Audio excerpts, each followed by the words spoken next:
Target 1000 like for next episode. अगर आप लोगों का कोई भी क्वेश्चन पूछना है स्टोरी से रिलेटेड तो आप सभी मेरे टेलीग्राम चैनल को ज्वाइन कर लो, लिंक डिस्क्रिप्शन में है और कमेंट बॉक्स में पिन भी है, वह से आप लोग ज्वाइन कर सकते हैं। And the story is upload on my YouTube channel audio नवला हंडी 271 good shot but candy I am a master. वैसे मैं क्या कह रही थी, अभी सभी हम हैं तो क्यों ना कहीं घूमने का प्लान बनाए। वैसे भी ऑफिस घर यही बचा है, फैमिली टाइम हम देते ही नहीं है किसी को, और एग्जाम भी हमारी इस मंथ नहीं होने वाली है, 2-3 मंथ के बाद होगी, तो क्यों न बीच में ही टाइम निकाल कर कहीं घूम लिया जाए, अगर सभी के पास टाइम हो तो। कहते कहते वह अपनी नीली आंखें बड़ी बड़ी करके बड़ी आशा बड़ी नजरों से सभी की तरफ देखने लगते हैं, तो सब एक दूसरे का चेहरा देखने लगते हैं।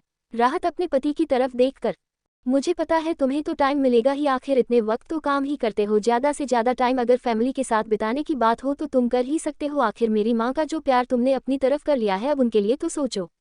उसकी बातों में हल्की हल्की जलन और गुस्से साफ साफ देखा जा सकता था, और वही उसकी बात को सुनकर वश कुछ सोचते हुए 1 हफ्ता रुक जाते हैं। क्या पता है 1 हफ्ते में कुछ ऐसा हो जाए, इसके बारे में कोई सोच भी नहीं सकता। 1 हफ्ते बाद मैं खुद एक बड़ी सी पार्टी ऑर्गेनाइज करने वाला हूँ, वह भी हमारे प्राइवेट आइलैंड पर। आखिर 1 हफ्ते बाद मुझे सुकून मिलने वाला है, तो इतना तो मैं कर ही सकता हूँ। फैमिली टाइम भी मिल जाएगा और सेलिब्रेशन भी कर लेंगे। कहते कहते बड़ी ही मिस्टीरियस स्माइल अपने होठों पर लाता है, और वही उसके बाद को सुनकर किसी को भी कुछ समझ नहीं आता है। राहत अपनी आंखें बड़ी बड़ी करके उसे देखने लगती है, वह उसे देखकर बड़े अजीब सा मुंह बनाते हुए, मतलब क्या है तुम्हारा, मुझे कुछ समझ नहीं आ रहा है, और क्या कहना चाहते हो, कौन सा सेलिब्रेशन? 1 हफ्ते बाद ऐसा कौन सा तुम चांद धरती पर लाने वाले हो जो तुम्हें सुकून मिलने वाला है? सच में मेरा पति और उसकी बातें, और कह रही है इसे प्यार कोई नहीं हो सकता। माँ देख लिया, ऐसे ही बातें करता है और परेशान भी करता है। कहते रहते हो प्रगति की तरफ देखने लगती है बड़ी मासूमियत से, और वही प्रगति अपने प्यार से दामाद की तरफ देखकर मुस्कुराते हुए, बेटा तुम्हें जो करना है वह कर लो, पर क्या हम जान सकते हैं कि किस बात का सेलिब्रेशन होने वाला है? क्या तुम्हारा बर्थडे तो नहीं आ रहा है ना? अगर ऐसा है तो पहले ही बता दो। प्रगति को इतने प्यार से बात करते हुए देखकर राहत अपनी जगह पर खड़ी होकर अपने दोनों हाथ जोड़ते हुए, वाओ मैं कहाँ पर शिकायत कर रही हूँ, और मेरी माँ इस प्यार से पूछ रही है। ऐसा नहीं पूछ सकते कि ऐसी अजीब से बातें क्यों कर रहे हो, पर नहीं, इनका प्यारा बेटा जो है, ऐसी बातें सिर्फ मुझसे ही कर सकते हैं आप, और अपने इस प्यार से बेटे हम दोनों ही एक साथ रहिए। मुझे खाना भी नहीं खाना है, सारा प्यार तो आपको इसे ही दे रहे हो, ब्रेकफास्ट भी उसके लिए ही बनाया होगा। मैं कौन हूँ? मैं तो इस घर की ना बहू हूँ, आपकी भी बहू ही बन गई हूँ, क्योंकि बेटा तो यह है आपका। कहते कहते वह छोटे बच्चों की तरह गुस्सा करते हुए चली जाती है।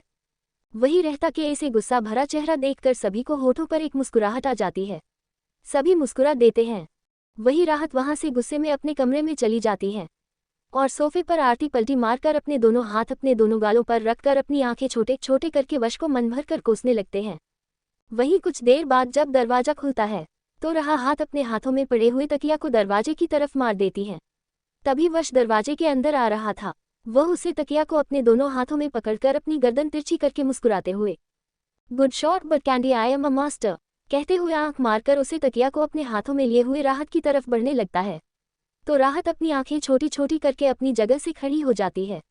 वह सोफे पर खड़ी होकर उसे देखकर गुस्से भरी आंखों से, तुमसे ना अब मुझे बात ही नहीं करनी है। बात क्यों? मुझे तो तुम्हारा चेहरा तक नहीं देखना है। पता है तुम्हें, सुबह से लेकर अब तक न सिर्फ मैं तुम्हारे बारे में मेरी माँ से सुन रही हूँ, यह उसे टाइम टू टाइम खाना दे, वह करें ये करे, और मैं क्या करूँ?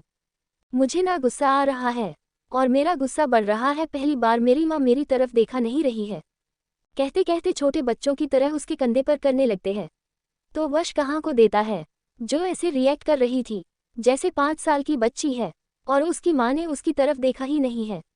उसके ऐसे रिएक्शन को देखकर उसके होठों पर एक मुस्कुराहट आ जाती है।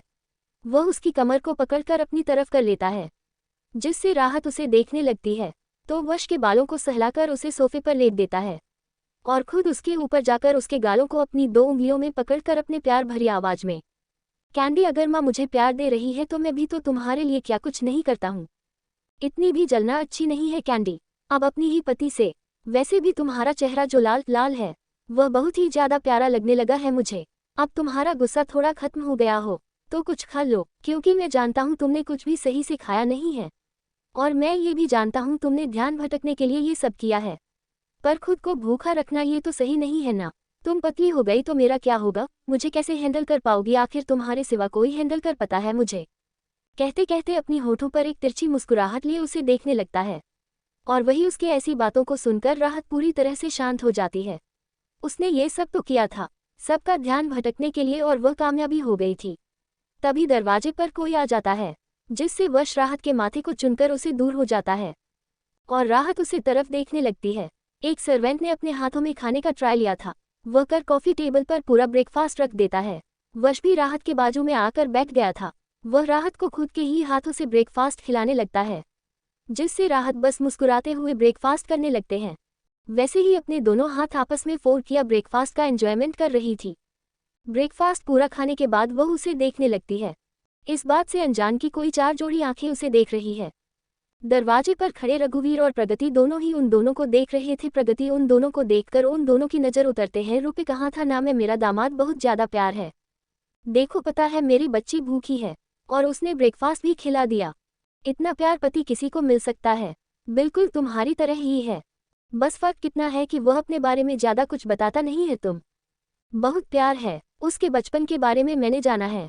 जो शख्स अपनी माँ के लिए इतना ज़्यादा पजेसिव हो, इतना ज़्यादा प्रोटेक्टिव हो, वह अपनी बीवी के लिए नहीं हो सकता है क्या? वह उसके लिए भी तो प्रोटेक्टिव होगा। तुम ना ज़्यादा दामाद जी के बारे में ज़्यादा सोचो मत। बहुत प्यारे हैं। और अब चलो, इन दोनों के भी मूवमेंट होंगे कि नहीं, तभी तो हम नाना नानी बनेंगे। तुम भी ना बच्चों के ऐसे प्राइवेट टाइम पर आ जाते हो। कहते हुए वह रघुवीर का हाथ पकड़कर अपने साथ ले जाने लगती है। वही रघुवीर उन दोनों को देखकर एक गहरी सांस लेता है। वह जानता था कि उसका दामाद अच्छा है, कैसा भी हो, पर उसकी बच्ची के लिए वह बहुत ज़्यादा प्यार है। वह उसे बिल्कुल भी दर्द नहीं देगा। और यह उसने देखा है। उसकी बच्ची की चेहरे की खुशी पर उसके चेहरे की खुशी ही बता रही है कि चाहे वश दुनिया के लिए कितना भी खतरनाक क्यों ना हो, पर अपनी बीवी के लिए वह बहुत ही ज़्यादा प्यार है और मासूम ही रहेगा। वही रघुवीर और प्रगति सेकंड फ्लोर के बने बालकनी में चले जाते हैं। प्रगति सामने देख रही थी, तभी रघुवीर से पीछे से बाहों में भर देता है, जिस प्रगति उसे अपने से दूर करते हुए। रघुवीर, ये क्या हरकत है? बच्चे हैं यहाँ पर, क्या सोचेंगे वह हमारे बारे में? थोड़ी तो शर्म करो, उम्र तो देखो हमारी क्या है। रघुवीर यह सुनकर वैसे ही प्रगति को अपनी बाहों में लेकर उसके गर्दन को चूमने हुए। चाहे उम्र कितनी भी हूँ, पर प्यार मेरा उतना ही रहेगा और बढ़ता ही जाएगा। और वैसे भी देखना है तो देखो, मेरी बीवी है, चाहे मैं जो करो उसे चूम लूँ या उसे बाहों में भर दूँ, दूसरों को क्या प्रॉब्लम है? और सभी बच्चे बड़े हो चुके हैं, तो तुम्हें इतना ज़्यादा सोचने की ज़रूरत नहीं है। कहते कहते मुस्कुरा देता है तो प्रगति उसे देखकर उसके सीने पर अपने दोनों हाथ रखकर उसे आंखें दिखाते हुए, कुछ तो शर्म इस उम्र में नाना बनने की है, और यहाँ पर तुम प्यार कर रहे हो। थोड़ा तो साइड में देखो। सच में आज भी पुराना वाला रघुवीर दिखता है, जो हर वक्त मुझे ऐसे ही बाहों में भरता है। चाहे दुनिया बदल जाए, पर मेरा रघुवीर कभी भी नहीं बदलेगा, यह मैं जानती हूँ। कहते कहते वह उसके बालों को सहलाकर उसके माथे को छूने लेती है। और वही रघुवीर प्रगति की आंखों में अपने लिए प्यार और भरोसा देखकर उसके माथे से अपना माथा जोड़ते हुए, कभी भी नहीं। कैसे बदल सकता हूँ? बदलने दिया ही नहीं है ना, कभी प्यार में दरार आया यहाँ ही है, और ना ही हम दोनों कभी एक दूसरे के लिए मतलबी बने हैं। भरोसा, प्यार, अपनापन, रिस्पेक्ट को सब कुछ तो हमारे रिश्ते में है। तुम्हें क्या लगता है तो फिर रिश्ता टूट सकता है? हमारा कभी भी नहीं। कहते हुए वो उसके बालों को सहलाने लगते हैं तो प्रगति उसके सीने पर अपना सर रखकर अपनी आंखें बंद करके गहरी सांस लेते हुए, तुम्हें पता है रघुवीर, मैंने कभी भी नहीं सोचा था मेरी जिंदगी में कोई ऐसा आएगा। तुम तो जानते हो ना मेरी फैमिली कैसी थी। मुझे ऐसा लगा था कि शायद से हम दोनों कभी एक नहीं होंगे। पहली मुलाकात और वह सब कुछ याद करके मेरे आज भी आंखों से आंसू। 272 अजीब सी बातें, कभी भी नहीं। कैसे बदल सकता हूँ? बदलने दिया ही नहीं है ना, कभी प्यार में दरार आए यहाँ ही है, और ना ही हम दोनों कभी एक दूसरे के लिए मतलबी बने हैं। भरोसा, प्यार, अपनापन, रिस्पेक्ट को सब कुछ तो हमारे रिश्ते में है। तुम्हें क्या लगता है तो फिर रिश्ता टूट सकता है? हमारा कभी भी नहीं। कहते हुए वो उसके बालों को सहलाने लगते हैं तो प्रगति उसके सीने पर अपना सर रखकर अपनी आंखें बंद करके गहरी सांस लेते हुए, तुम्हें पता है रघुवीर, मैंने कभी भी नहीं सोचा था मेरी जिंदगी में कोई ऐसा आएगा। तुम तो जानते हो ना मेरी फैमिली कैसी थी। मुझे ऐसा लगा था कि शायद से हम दोनों कभी एक नहीं होंगे। पहली मुलाकात और वह सब कुछ याद करके मेरे आज भी आंखों से आंसू। कहते कहते वह अपनी आंखें बंद करके गहरी सांस लेती है और वही उनकी बात को सुनकर रघुवीर अपने होठों पर एक मुस्कुराहट लिए वैसे ही उसके बालों को सहलाकर, कैसे भूल सकता हूँ? आज भी मुझे पता है कि मेरी वजह से तुम्हें कितना कुछ सहना पड़ा था। आखिर मेरा कोई नहीं था, और तुम्हारी भी तो फैमिली को दामाद ऐसा चाहिए था जिसके पास सब कुछ हो, पर मैं कैसे था जिसके पास कुछ भी नहीं था। तुम्हारी फैमिली चाहती थी कि एक फैमिली वाला हूँ, पर ना मेरे आगे पीछे कोई था, ना मेरे बारे में किसी को कुछ पता था। पर मुझे लगा नहीं था कि तुम मेरा साथ दोगी, ये जानकर कि मेरे फ्यूचर का मुझे कुछ भी पता नहीं है। क्या पता मैं फ्यूचर में कुछ कर ही नहीं पता, और तुम्हें वह जिंदगी देता इसके बारे में तुम सोच भी नहीं सकती। ये सुनकर प्रगति अपना सर उसके सीने से निकाल देती है। तो रघुवीर की आंखों में जो आंसू थे, उन्हें देखकर वह गहरी सांस लेकर उसके आंसुओं को पूछते हुए, रघुवीर तुम्हारी आंखों के आंसू पता है ना कितने ज्यादा गंदे लगते हैं, और वैसे भी तुम्हारी आंखों में मैंने प्यार देखा था, कुछ करने का हौसला देखा था, चाहे उसे वक्त तुम्हारे पास कुछ ना हो, पर इतना पता था कि तुम वह हासिल करोगे। और मैं ये भी जानती थी कि मेरा रघुवीर कभी भी मुझे दर्द नहीं देगा, वह जिंदगी नहीं देगा, वह खुद इतनी मेहनत करके आगे तक ले जाएगा, पर कभी मुझे दर्द में नहीं देखेगा।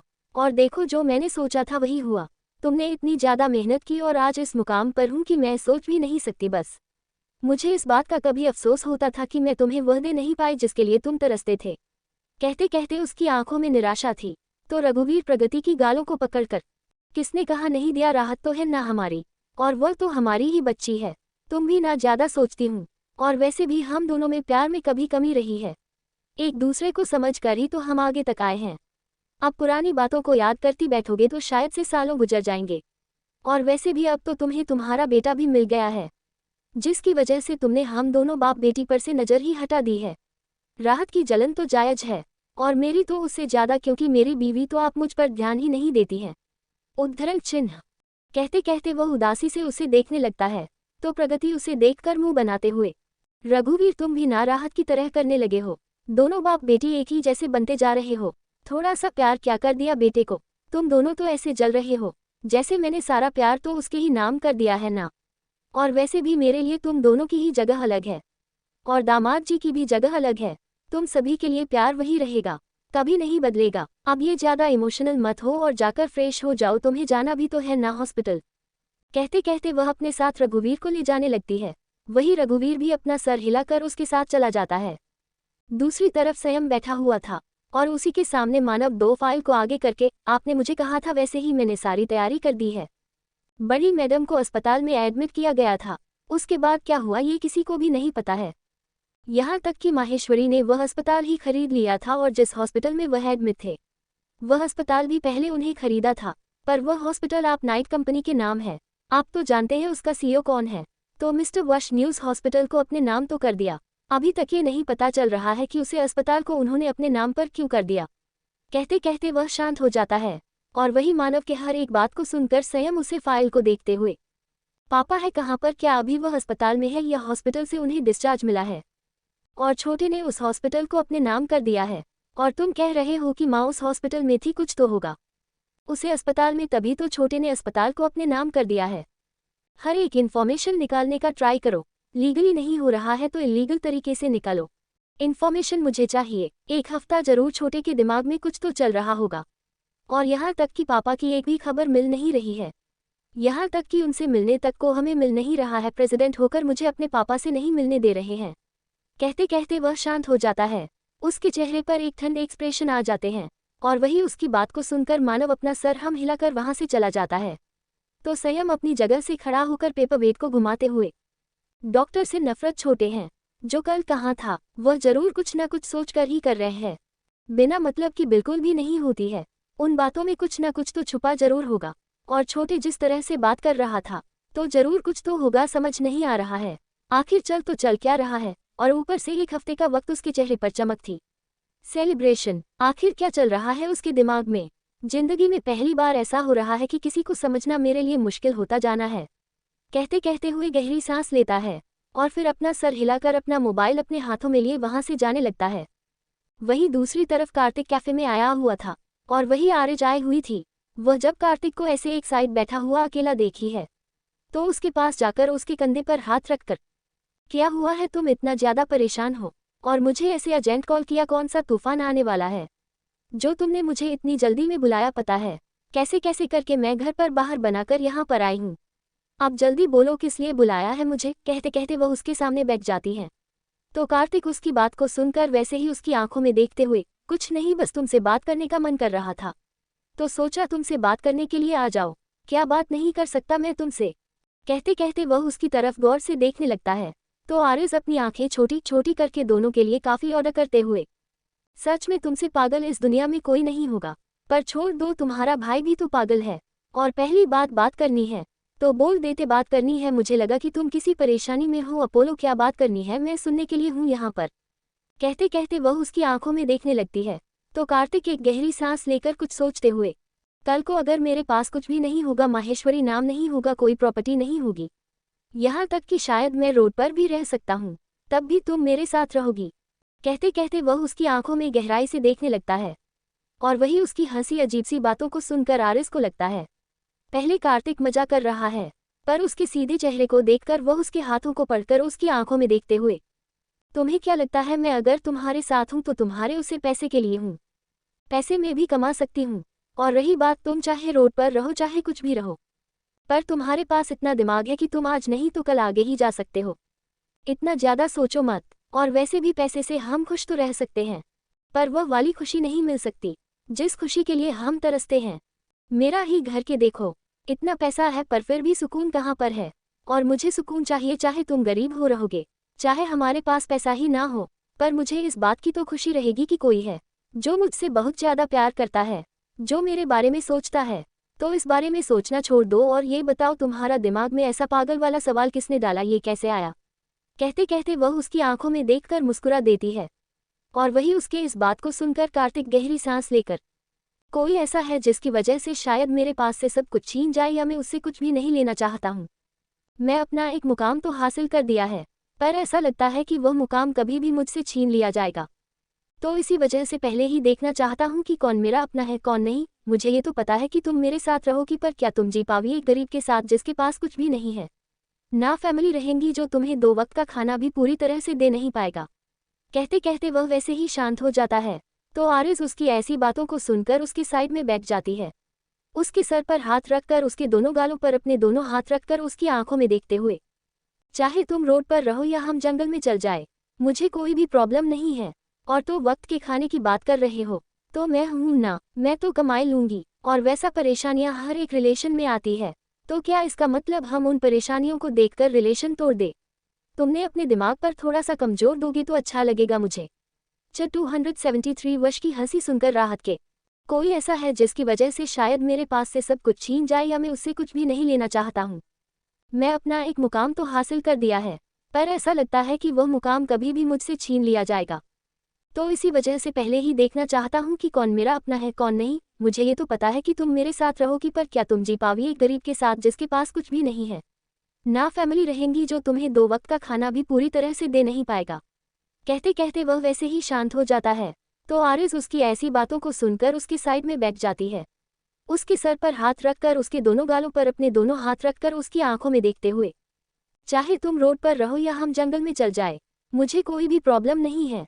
और तो वक्त के खाने की बात कर रहे हो, तो मैं हूं ना, मैं तो कमाई लूंगी। और वैसा परेशानियां हर एक रिलेशन में आती है, तो क्या इसका मतलब हम उन परेशानियों को देखकर रिलेशन तोड़ दे?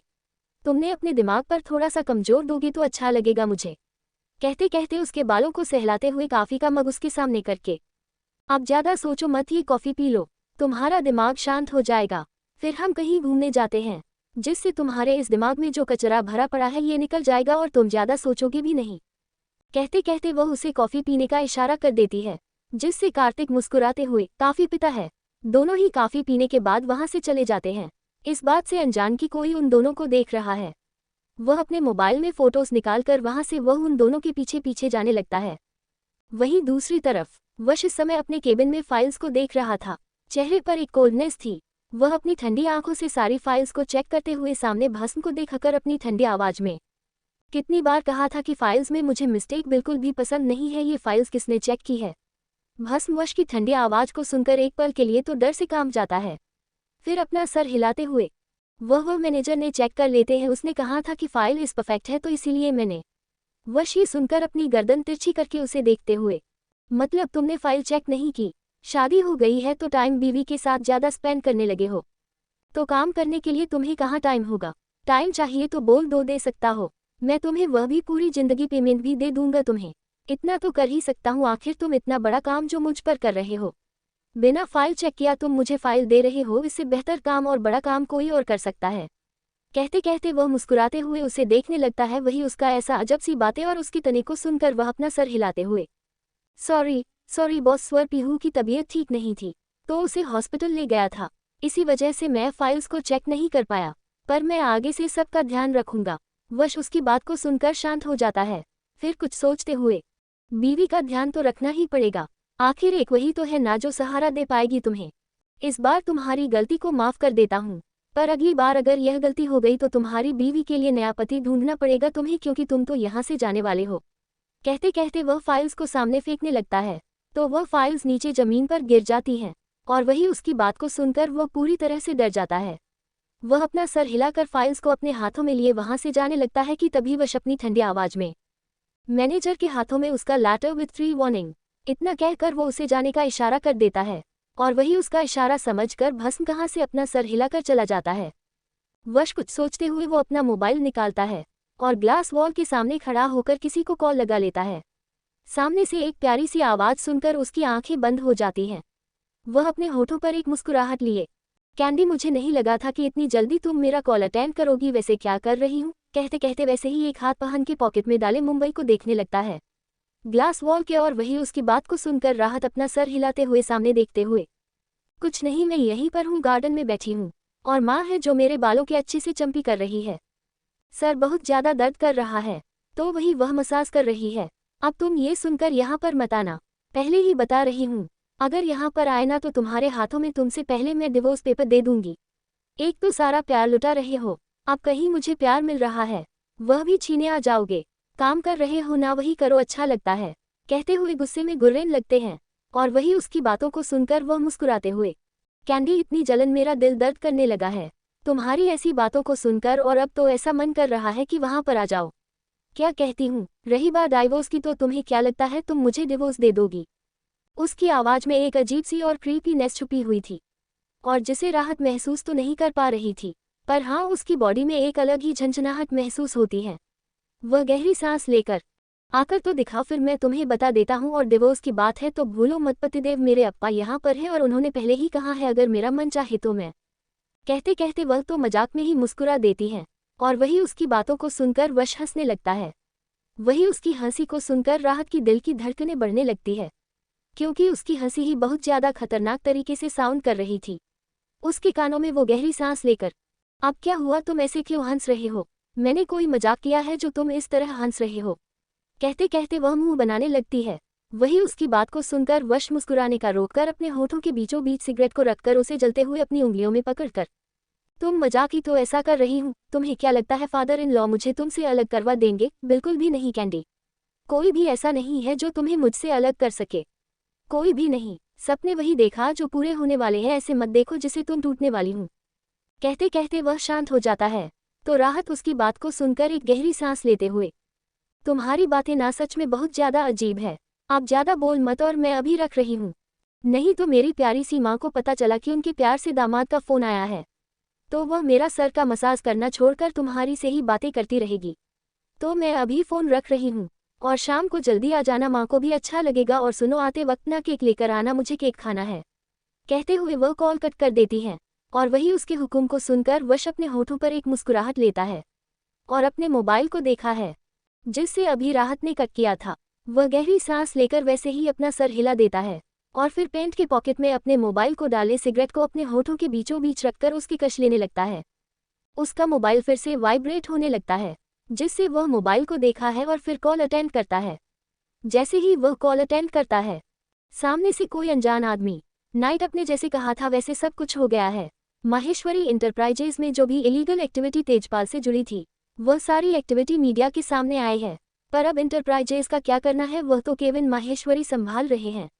वश ये सुनकर कुछ सोचते हुए, इंटरप्राइजेज तो चलने दो, अब उसका कुत्ता ही तो संभालेगा, पर याद रहे पूरे इंटरप्राइजेज में जो हुआ था वह बर्बाद होना चाहिए। आखिर उसे इंटरप्राइजेज से तो कहानी शुरू हो गई थी। लालच अगर इंसान के अंदर बस जाए तो वह हद से ज़्यादा इंसान को पागल कर देता है। कहते कहते वह कॉल को कट कर देता है और वैसे ही सिगरेट के कश लेकर अपनी आंखें बंद कर लेता है। अपनी आंखें बंद जैसे ही करता है वैसे ही उसकी आंखों के सामने कुछ आने लगता है। 4 साल का लड़का खून से लटपट अपने पैरों को आगे की ओर ले जा रहा था। इस समय उसके होठों पर एक मुस्कुराहट है। तब एक औरत मुस्कुराते हुए सीढ़ियों से नीचे आ रहे थे।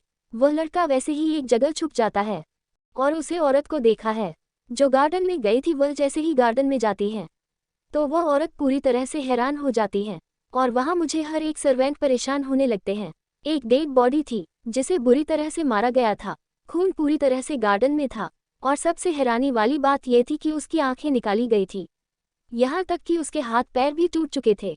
वह लड़का है, एक साइड खड़ा होकर मुस्कुराए जा रहा था और वही वह औरत परेशान थी। वह लड़का उस बॉडी को देखकर बड़ी अजीब तरह से मुस्कुरा रहा था तो वही औरत उसे आदमी को देखकर पूरी तरह से डर जाती है। वह लड़का जोर जोर से हंसने लगता है और वहाँ से वह चला जाता है। वह जब फ्रेश होकर आता है तो अपने चेहरे पर एक मासूमियत लिए उसे औरत के गोद में अपना कर रख देता है। वह औरत परेशान थी तो वह लड़का बड़े प्यार से उसे औरत के बालों को सहलाते हुए, क्या माँ आप इतनी ज़्यादा परेशान क्यों हो? ये सुनकर वह औरत परेशानी भरी आवाज़ में, कुछ नहीं बच्चा, बस ऐसे ही। वैसे तुम कहाँ पर थे? मुझे देख नहीं, मैं तुम्हारे कमरे में भी गई थी। कहते कहते वो औरत मुस्कुरा देती है तो लड़का उसे औरत के गोद में बैठकर उसके सीने पर अपना सर रखकर, कुछ नहीं माँ, वह मैंने गार्डन में किसी की डेड बॉडी देखी। वह वही अंकल देना जिन्होंने आपको परेशान किया था, जिन्होंने आपको क्या कुछ नहीं कहा था और आपके ऊपर पानी डाला था। अच्छा हुआ उनके साथ ऐसा ही होना चाहिए था। 274 इतनी स्पीड हेलीकॉप्टर नहीं चल रही हूँ कैंडी। तो वह लड़का बड़े प्यार से उसे औरत के बालों को सहलाते हुए, क्या माँ आप इतनी ज़्यादा परेशान क्यों हो? ये सुनकर वह औरत परेशानी भरी आवाज़ में, कुछ नहीं बच्चा, बस ऐसे ही। वैसे तुम कहाँ पर थे? मुझे देख नहीं, मैं तुम्हारे कमरे में भी गई थी। कहते कहते वो औरत मुस्कुरा देती है तो लड़का उसे औरत के गोद में बैठकर उसके सीने पर अपना सर रखकर, कुछ नहीं माँ, वह मैंने गार्डन में किसी की डेड बॉडी देखी। वह वही अंकल देना जिन्होंने आपको परेशान किया था, जिन्होंने आपको क्या कुछ नहीं कहा था और आपके ऊपर पानी डाला था। अच्छा हुआ उनके साथ ऐसा ही होना चाहिए था। कहते कहते वह लड़का मुस्कुराने लगता है तो वह औरत उसके होठों पर अपना हाथ रखकर, बेटा ये क्या बात कर रहे हो? चाहे उन्होंने कुछ भी गलत किया है पर इसका मतलब यह नहीं है कि हमें उनके बारे में बुरा सोचना चाहिए। वह तुमसे बड़े हैं और आइंदा से तुम ऐसी बातें बिल्कुल भी नहीं करोगे। भगवान ना हमेशा सजा देता है ना, देखा उन्होंने गलत किया होगा तो इसी वजह से तो भगवान ने उन्हें सजा दी होगी। अब तुम ज्यादा सोचो मत, अगर तुम गलत कुछ करोगे तो भगवान तुम्हें भी सजा देंगे और ऐसे सोचना भी मत, चाहे हमारे साथ कोई भी कुछ गलत करे भगवान हमेशा देखता है। कहते कहते वह उसके बालों को सहलाकर उसके सीने से लगने लगते हैं। वही उसे लड़के की सिल्वर आंखें अजीब तरह से चमकने लगते हैं। वही वह अपनी आंखें खोल देता है। वह जैसे ही अपनी आंखें खोलता है तो केबिन के बने बार काउंटर की तरफ चला जाता है। बार काउंटर पर आकर ड्रिंक को गिलास में डालते हुए ड्रिंक को पीने लगता है। वह पीते हुए बड़ी अजब से मुस्कुराहट लिए, भगवान, कर्म कुछ नहीं होता है, जो होता है वह इंसान होता है और वही करता है। अगर मैं उसे मारता नहीं तो शायद वह अब तक बहुत कुछ कर देता। उसने गलती की थी, अब दर्द दिया है तो उसकी गलती की सजा मिली है। जैसे मेरी मासूम सी माँ समझ बेटी भगवान ने किया है। भगवान कुछ नहीं करता, वह सिर्फ देखता है और मैं करता हूँ। जो मेरे अपनों पर वार करेगा उन्हें तो मरना ही होगा ना। जिंदा रहने का हक मैंने किसी को नहीं दिया है, दर्द के बदले सिर्फ और सिर्फ मौत मिलेगी। कहते कहते बड़ी अजीब तरह से मुस्कुराने लगता है। उसके चेहरे पर एक अजीब से एक्सप्रेशन थे, जैसे एक समय पागल भरे हो अपनी आंखें बंद कर लेता है और वैसे ही ड्रिंक करने लगता है। वहीं पैलेस के अंदर राहत सोफे पर अपना सर शुभांगी की गोद में रखे हुए थे और शुभांगी उसके बालों को प्यार से सहला रही थी। तो वहीं हैप्पी ने प्रगति की गोद में अपना सर रखा था और धारा ने उनके कंधे पर रखा हुआ था। चारों मिलकर बातें कर रही थी। सभी का होठों पर एक मुस्कुराहट थी। कभी हंस हंस कर बातें कर रहे थे, तभी राहत कुछ सोचते हुए, हम अब घर में हैं तो क्यों ना कुछ इंटरेस्टिंग करें। वैसे भी यह सभी कुछ इंटरेस्टिंग करेंगे नहीं, क्योंकि उनके काम के सिवाय इन्हें फुर्सत ही नहीं मिलती है। अप्पा मेरा पति, फिर मेरे प्यारे प्यारे जेठ जी, मतलब काम उसकी सास बन चुकी है और मैं ऐसे रह नहीं सकती। तो क्यों ना आज हम कहीं घूमने जाते हैं, क्या कहते हो? वैसे भी माँ तो मुंबई पहली बार आई है, तो क्यों ना हम मुंबई उन्हें घूम लिया। वैसे भी जिंदगी है, जीना तो है। और मैं सभी को बता दूंगी कि हम लोग मूवी देखने जा रहे हैं, उसी बहाने मुंबई भी घूम लेंगे और थोड़ा सा पार्टी भी कर लेंगे। क्या कहती हूँ लेडीज? कहते कहते वह उन सभी की तरफ देखने लगती है तो प्रगति अपना सरना में हिलाते हुए, वह आ जाएंगे तो उनका भी तो ख्याल रखना पड़ेगा और उनके लिए खाना। राहत बीच में रखते हुए, माँ परेशान क्यों हो रहे, सर्वेंट से वह सभी खाना बना लेंगे, आप टेंशन मत लो, मैं काका को बोल दूंगी, आप बस रेडी हो जाओ। और इस बार आप साड़ी मत पहनो, वन पीस पहन लो और ज्यादा खूबसूरत लगोगी। अप्पा ने तो आपके मन बिल्कुल नहीं किया है, वह तो चाहते हैं आप फैशनेबल बने, पर एक मेरी माँ है जो फैशनेबल बना तो छोड़ दिया है। तो हम सभी लेडीज आज फैशनेबल कपड़े पहनेगी, मुझे साड़ी कोई भी पहनते हुए नजर नहीं आना चाहिए, रूल यही है। उन सभी की तरफ देखने लगते हैं। वही राहत के ऐसे छोटे बच्चों की तरह रिएक्ट करने और ऐसी बातों को सुनकर शुभांगी भी उसके साथ देते हुए, समधन की साड़ी तो हम रोज ही पहनते हैं, और वैसे भी यह घर का फिर काम का ये सब तो हम हर रोज करते हैं। आज जिंदगी की भी अगर उम्र से थोड़ा जवान हो जाए तो क्या बुराई है, मैं तो तैयार हूँ। मैं तो चाहती हूँ फैशनेबल कपड़े पहनना, और समधन जी भी है, और मैं अच्छे से जानती हूँ घर में कोई भी नहीं रुकता फैशनेबल कपड़े पहनने के लिए। मैं अपने बच्चों को भी जानती हूँ, तो जल्दी से तैयार हो जाओ, तब तक मैं भी तैयार होकर आता हूँ। ये सुनकर राहत उन्हें हाई फाई देते हुए, ये हुई ना माँ वाली बात, चलो अब जल्दी से तैयार हो जाओ, तब तक मैं कपड़े चेंज करके आता हूँ, और माँ मैं आपके लिए वन पीस लाती हूँ। कहते कहते वह कुछ सोचते हुए हैप्पी की तरफ देखकर, हैप्पी दी धारा दी, आप दोनों के पास भी तो वन पीस नहीं होंगे क्या? आप दोनों वन पीस है, या क्या मैं दे दूं, क्योंकि मेरे पास बहुत सारे हैं, आप पहन लो। बहुत अच्छे लोगों की अगर नहीं पसंद आए तो मॉल चले जाएंगे और वहां से ले लेंगे, वैसे भी इतने सारे पैसे हैं, उड़ने का काम तो हमारा है, हम जो बीवियां हैं उनकी, और बीवियों का काम ही उड़ाना होता है कि नहीं पैसे। कहते कहते मुस्कुरा देती है तो धारा अपना सर हिलाते हुए, ये तो सही कहा, मैं भी तो केविन के क्रेडिट कार्ड को यूज नहीं करती, आज मौका मिला है तो चलो घूम भी लेंगे और शॉपिंग भी कर लेंगे। कहते कहते वह सर देते हैं। सभी अपना सर हिलाकर अब बोलते ही क्या, राहत में जो फैसला सुनाया था वह तो इतनी जिद्दी है कि वह किसी की करने वाली थी। सबको मनाकर वह कमरे की ओर चली जाती है, अपने वन पीस निकाल कर सभी को एक एक करके देने लगती है और खुद भी पहनकर बाहर आ जाती है। कुछ वक्त सभी लेडीज हाल में थे, राहत भी आ जाती है। पिंक कलर के वन पीस को पहने बहुत ही ज्यादा खूबसूरत दिख रही थी। तभी हैप्पी कुछ सोचते हुए, सी राहत आरिस को भी बुला दो ना, अगर वह भी आ जाएंगे तो अच्छा लगेगा हमें। ये सुनकर राहत मुंह बनाते हुए, उसे मैंने कॉल किया था, वह मेरे प्यारे से देवरा के साथ है, थोड़ा टाइम स्पेंड कर रहे हैं, रोमांटिक शादी से पहले उन दोनों को डेट करने को मिल रहा है जो मुझे मिला नहीं था, तो वह अपनी जिंदगी जी रहे हैं। कहते कहते वह उदासी से शक्ल बनाकर उन दोनों के कंधे पर हाथ रखकर अपने साथ ले जाने लगती है। वही राहत की बात पर दोनों ही अपना सर हिला देती हैं। सभी औरतें आ जाती है तो राहत का को देखते हुए नजर उतारते हुए, मेरे पति की फेवरेट का को मैं चलाऊंगी, अच्छा हुआ वो आज इस लेकर नहीं गया, पता नहीं इतना अच्छा दिमाग उसके पास कैसे आ गया जो बीवी के लिए इतनी अच्छी का को दिया। और वही धारा सामने फरारी लिमिटेड एडिशन को हैरान हो जाती है तो राहत मुस्कुराते हुए, चलो देखना क्या है इसमें, बैठना भी है, अब हम चलेंगे लेडीज घूमने। धारा राहत की बात को समझती है और फिर अपने सर हिलाकर कुछ सोचते हुए राहत की तरफ देखकर, आखिर मेरा देवर करता क्या है? धारा के सवाल को सुनकर राहत ड्राइविंग सीट की तरफ बढ़ते हुए, बिजनेसमैन है। धारा ये सुनकर कुछ सोचते हुए, वह तो माहेश्वरी इंटरप्राइजेज में तो बिल्कुल भी नहीं है, तो उसका खुद का बिजनेस। राहत इस पर अपना सर हिलाते हुए, हाँ उसके पास इतना दिमाग है कि मैं आपको क्या ही कहूँ, पर अभी तक मुझे भी पता नहीं उसके पास कितना दिमाग है। इतना है कि इतना बड़ा पहले ये कंपनी और क्या कुछ छुपा कर रखा है, बात नहीं सकती, धीरे धीरे पता चलेगा।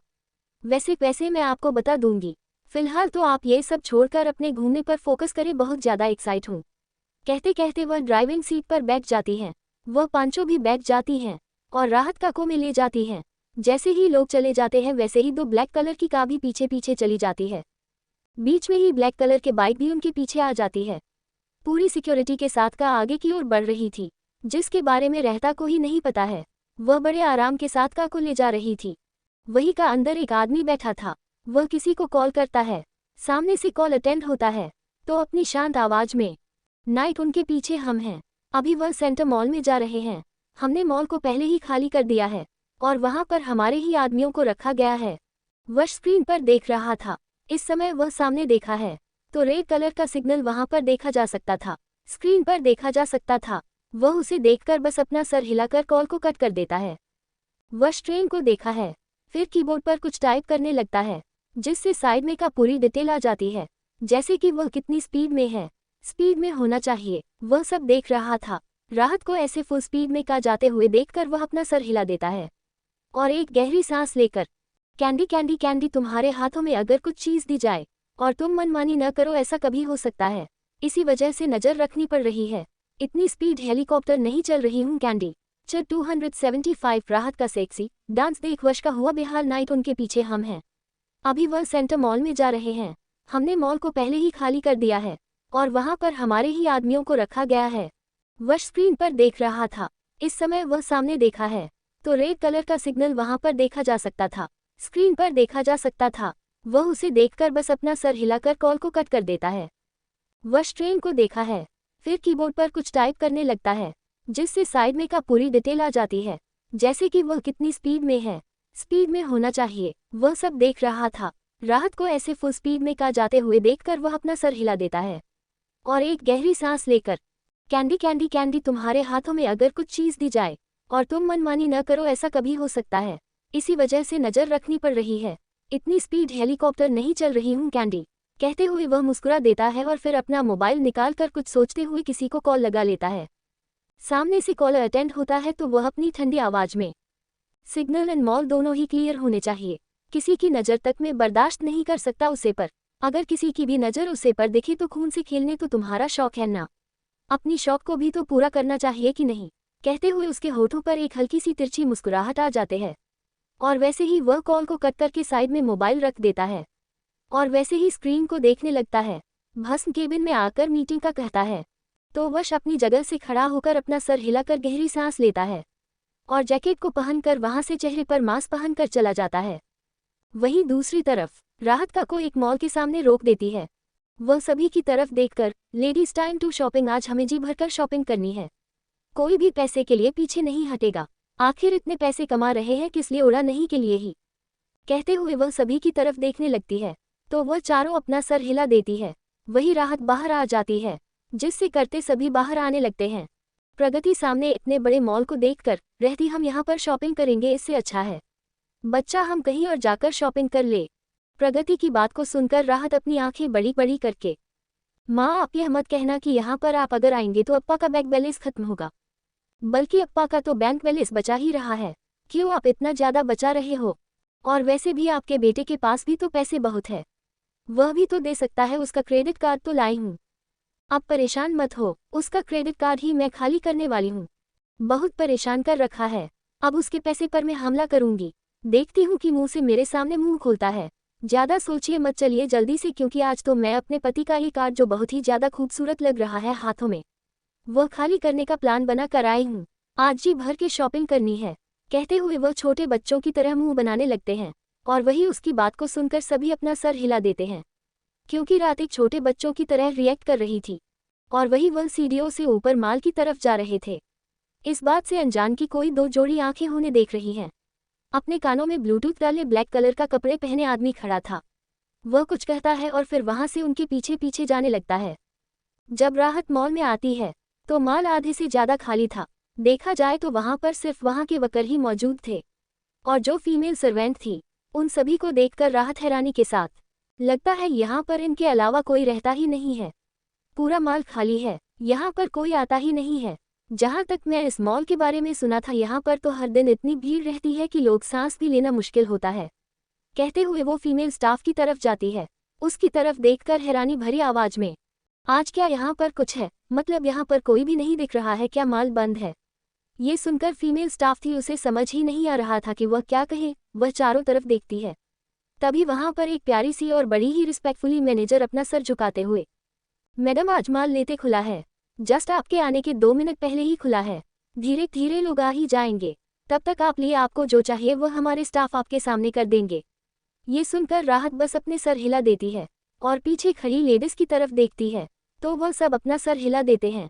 शुभांगी चारों तरफ देखती है, फिर कुछ सोचकर मुस्कुराकर अपना सर हिलाते हुए राहत को देखने लगती है, जो बड़ी मासूमियत से धारा और प्रगति से बात कर रही थी।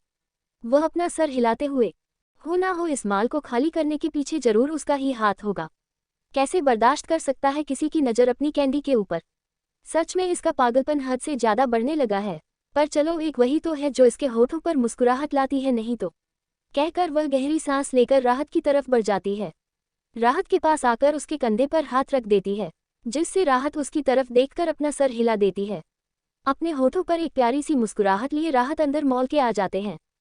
वह पहले क्लोथ्स सेक्शन चले जाते हैं। प्रगति तो ना ही कह रही थी पर रहती थी, जो आज वश का ब्लैक कार्ड खाली करना चाहती थी, जिससे वह उसे परेशान कर सके, पर उसे क्या पता था कि उसके हाथों में जो ब्लैक कार्ड उसकी कोई लिमिट नहीं है, वह जितना चाहे उतना उड़ा सकती है। आखिर उसका पति इतना कमाता है कि वह सोच भी नहीं सकती थी। वर्ष जिसके पास इतने सारे पैसे हैं, पर वह कभी दिखता नहीं है। ऐसा कह सकते हैं कि वह बिलियनर का टारगेट क्रॉस कर लिया होगा। यहाँ तो राहत उसका कार्ड होली करना चाहती थी। उसने आज करीब 10 लाख के ऊपर शॉपिंग किए थे। उसे लगा था कि इस बार वश उसे छोड़ेगा बिल्कुल भी नहीं, और उसकी शॉपिंग को देखकर वहां पर हर कोई हैरान था। पर शुभांगी के होठों पर एक मुस्कुराहट थी। प्रगति राहत को डांटे हुए, बेटा इतने पैसे 10 लाख की शॉपिंग समझ नहीं आ रहा है तुम्हें कि ऐसे पैसे नहीं उड़ाते हैं। दामाद जी क्या सोचेंगे तुम्हारे बारे में, मुझे समझ नहीं आ रहा है तुम इतनी बिगड़ कैसे गई हो। राहत ये सुनकर बड़ी मासूमियत से प्रगति को देखने लगती है।